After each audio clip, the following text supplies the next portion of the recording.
Callot, il reste le cardiologue.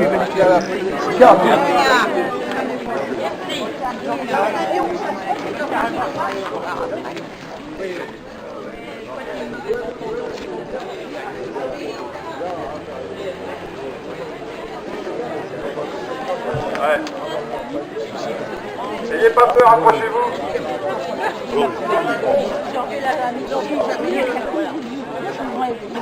Bon ben, merci à tous d'être venus. Il y a un petit peu de monde aujourd'hui, c'est plutôt positif. Il y avait du monde ce matin en mairie. A priori, il y avait beaucoup de monde au Havre aussi ce matin. Donc voilà, ça c'est une belle journée d'action. Donc c'est encourageant pour la suite. Ce qui est encourageant aussi, c'est que on a des boutiques qu'on ne voyait pas habituellement. Alors là, on a le tout jeune syndicat de juniors seniors qui vient de se créer et qui vient de remporter les élections.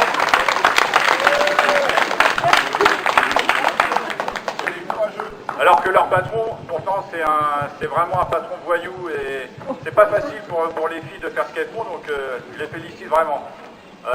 On a les collègues de l'Aglo aussi qui étaient nombreux ce matin, puis qui sont là aussi cet après-midi. C'est pareil, c'est des très bons exemples ça, parce que c'est des boutiques où les agents et les salariés se sont mobilisés ensemble et du coup ça a permis de faire bouger les choses. C'est la preuve que quand on vous appelle à la mobilisation, c'est jamais pour rien. C'est le seul moyen. Il y a le dialogue social, il y a tout ça, il y a les élections professionnelles, ça fait partie des règles du jeu, mais c'est quand même comme ça, c'est l'action, c'est comme ça que ça doit se passer. Voilà, donc c'est positif. Bon, on est là pour le coup parce que Macron il continue son travail de salle de tous nos droits. La retraite, t'as vu ce que... Voilà, ça m'encourage de voir que même au quotidien dans les boutiques, petit à petit les travailleurs ils s'organisent, ils viennent nous voir de plus en plus nombreux, ils se syndiquent de plus en plus. Oui, je remercie aussi les camarades de Solidaire de la Poste d'être présents, qui étaient aussi en action hier. Et qui étaient là aussi ce matin pour soutenir les collègues de la ville, du CCS et de l'Aglo, et qui sont encore là cet après-midi aussi. Donc tout ça c'est du positif, ça veut dire que ce tissu que nous on essaie de recréer à l'Union locale depuis quelques années, c'est-à-dire entre les différentes boutiques, les différentes organisations CGT dans les boutiques et parfois aussi avec des organisations syndicales amies, on essaye d'organiser la lutte et de créer une espèce de tissu. Tous les tauliers, les politiques, ils ont les mêmes contacts, ils sont amis, ils prévoient tous les trucs. Nous, il faut qu'on s'organise aussi bien qu'eux, les travailleurs, et pour être encore plus efficace, parce qu'on est beaucoup plus nombreux qu'eux. Donc si on sait aussi bien qu'eux s'organiser, je peux vous dire que c'est quasiment gagné d'avance. Donc, très positif de ce qui se passe en ce moment. Je pense que Macron, on le voit, mais bon, il perd de plus en plus en crédibilité, que ce soit par les propos qu'il tient ou les décisions qu'il prend. Donc, voilà, je suis vraiment ravi de cette journée. Hein. Des fois, on est déçu un peu des rassemblements. Pour moi, c'est vraiment une très belle journée. Je suis très content d'avoir fait ce qu'on a fait aujourd'hui. Donc, moi, ce que je vous propose, c'est, vu qu'on est quand même un petit nombre, c'est d'aller en manifestation jusqu'au local de la députée. Donc, a priori, elle ne sera pas là aujourd'hui, mais il y a son conseiller qui sera présent. Donc, on va aller voir s'il est prêt à nous recevoir et discuter avec nous. Et puis on fera des petits jeux pour passer le temps pendant qu'on discute avec lui. Voilà. Il y a un petit côté ludique dans la manifestation. Voilà. Donc, est-ce que tu veux prendre la parole, Jean-Claude? Ah oui, député, Allez, vous les deux. Oui, je vais passer la parole après à mon Jacques retraité. Moi, je suis toujours actif. Non, mais disons que, en deux mots, faites attention lors de la manifestation à rester bien sur le trottoir, traversez pas la route. Restez bien dans les clous, c'est ça que je veux dire.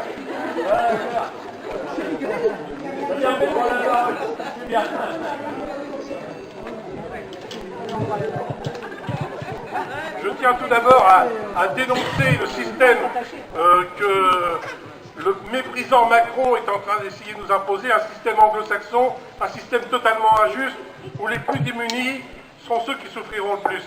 Là, je voudrais vous parler des retraités. La situation des retraités elle se dégrade sans arrêt. Pas de rallonge. Cette année, donc, la CSG, 1,7% qui nous ont été retirés entre 15 à 20 euros par mois, et maintenant c'est le blocage à 0,3 qui font encore 15 à 20 euros par mois en moins sur les retraites. C'est une véritable honte. Tous ceux qui ont travaillé on veut leur faire payer, tout ça pour filer des ronds à ceux à qui on a supprimé l'impôt sur la fortune, et on veut faire payer les vieux pour les riches. Donc, non, président des riches. Ce qui est en jeu, c'est le droit de vivre de sa retraite. Depuis des années, le pouvoir d'achat des retraités diminue. Des indexations des pensions sur les salaires, baisse de l'APL, taxation via la CSG, la CASA, la CRDS, suppression de la demi-part fiscale pour les veuves, imposition des 10% majoration de pension pour avoir avec les 3 enfants, sans compter le coût des mutuelles, des hébergements en EHPAD, le recul des services publics, hôpitaux, transport, énergie. De l'argent, il y en a. Le pognon de dingue, il y en a. C'est les capitalistes qui le prennent. Il y a trois grandes maisons qui s'occupent des retraités dans le privé. Ça s'appelle Orpea, Le Nablage et Corian. La valeur boursière de Corian dans les 6 derniers mois a doublé. L'argent, le pognon de dingue, il y en a. C'est pour nous les retraités, c'est cet argent-là qu'il faut qu'on récupère.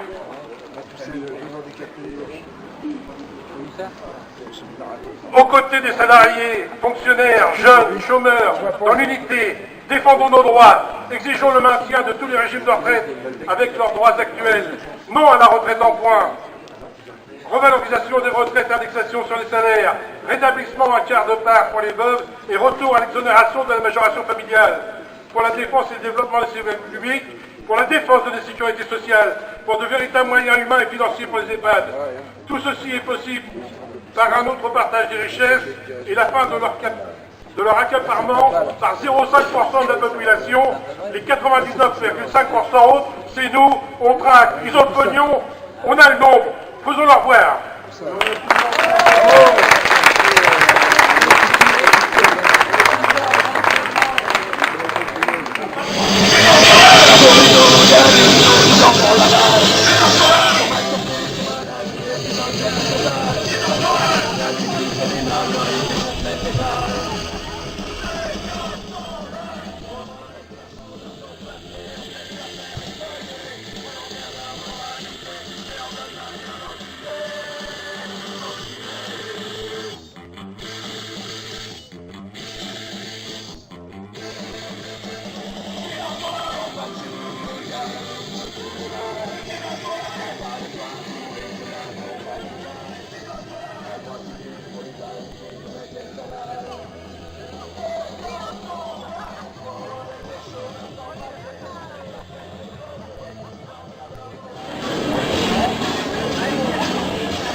Parce que je le croisais à l'université libre populaire. Alors, là, pour les montées, pour les tout petits, ils adorent parce qu'il faut un trou milieu, mais de la qualité. Oui, ça dépend vite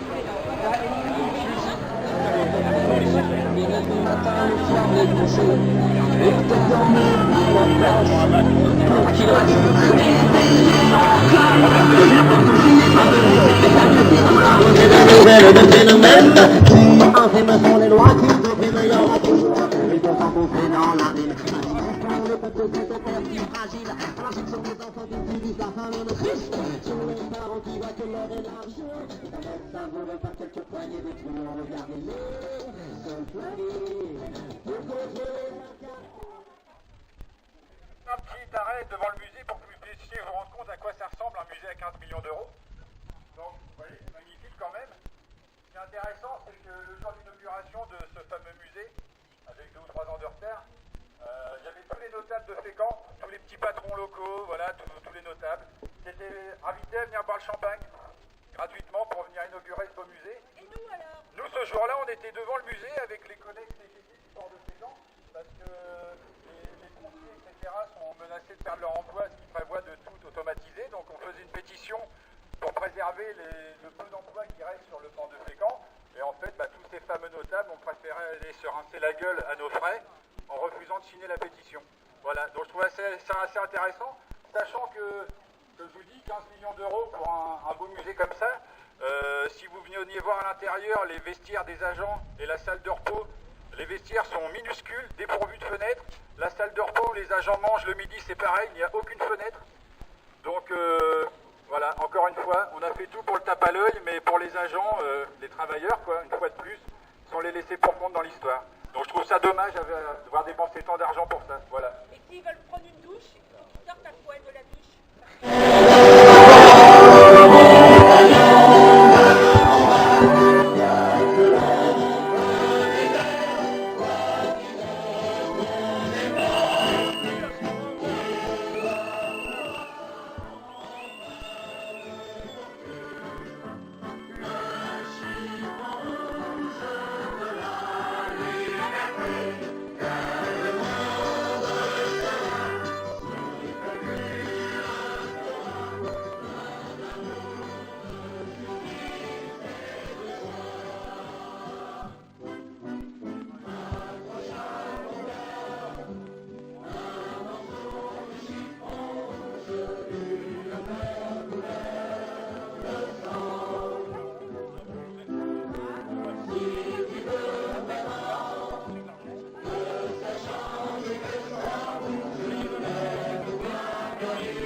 Bonjour à tous, bonjour à tous. C'est un peu de provocation, mais c'est pas méchant par rapport à ce que vous nous faites. Alors, voilà, monsieur. Voilà ce qu'on veut vous dire, c'est que les retraités qui sont ici se sont fait piquer un 7 sur la CSG, et maintenant, on nous bloque notre retraite. Tout ça parce qu'on a donné 4,5 milliards au début du mandat. Alors, nous, on voudrait voir Mme Kirbar. Mme Kirbar, c'est Mme Zigzag. Quand elle est dans le zig, elle est dans le zag. C'est-à-dire qu'on ne la voit jamais. Alors, si elle veut pas venir nous voir, vous avez pris votre responsabilité, donnez-vous nous que ce soit elle. Donc, on va organiser chez elle, le dimanche matin, une casserolade, si elle vient pas nous voir. Ça veut dire qu'on ira dans ce village avec les casseroles devant chez elle et tac, tac, tac, jusqu'à temps qu'elle sorte. À 5h du matin. Alors, c'est pas con, ça. Donc voilà, voilà ce que je propose à tous les retraités. Dormir sur place. Oui, non, mais voilà. Et peut-être que là, elle décidera de nous recevoir. Ou sinon, elle nous fixe un rendez-vous et on vient tous les retraités la voir et s'explique pourquoi cette politique contre les retraités, ceux qui ont fait la richesse de la France. Laisse-lui le temps de bosser le dossier un peu avant quand même. Oui. Non, ah, c'est la vôtre. C'est la vôtre. Vous avez mes coordonnées. Oui. Vous m'appelez, vous me donnez les vôtres peut-être. Vous me donnez les vôtres si vous voulez. Et on fait un rendez-vous avec elle. Il n'y a pas de souci là-dessus. Alors, ce qu'il faut bien comprendre, c'est qu'une nouvelle fois, vous voulez nous en mettre une couche. L'autre couche, c'est nos enfants, nos petits-enfants. La retraite, attendez, c'est là que ça se passe.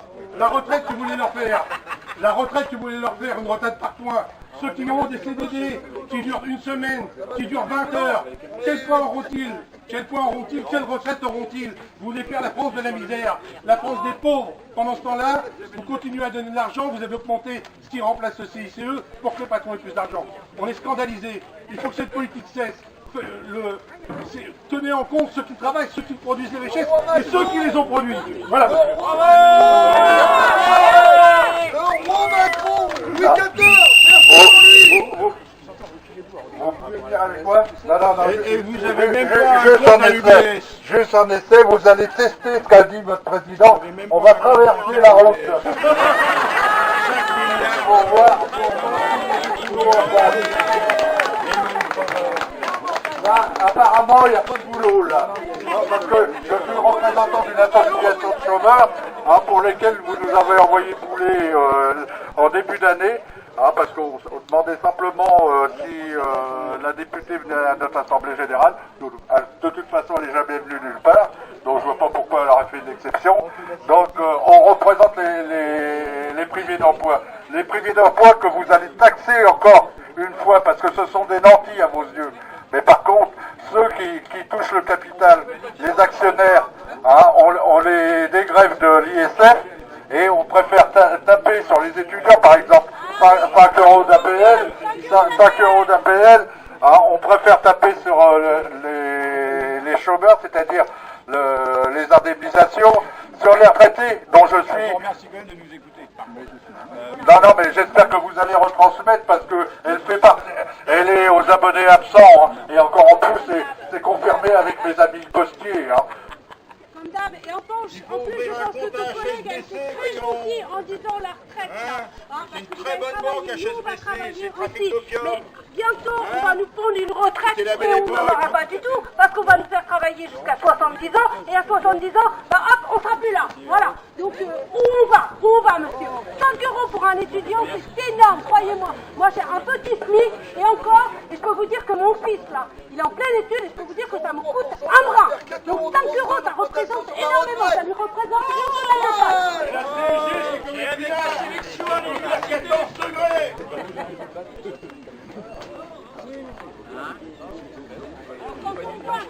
Macron, c'est la banque en marche. Votre projet pour la fonction publique, l'avenir de la fonction publique, vous êtes en train de la brader, vous êtes en train de la casser, de la détruire. Attends, oublie pas de dire quand on voit que M. Macron se fait construire une piscine et que nous, on supprime à nos étudiants 5 euros, eh ben, excuse-moi, où est l'équitabilité là-dedans?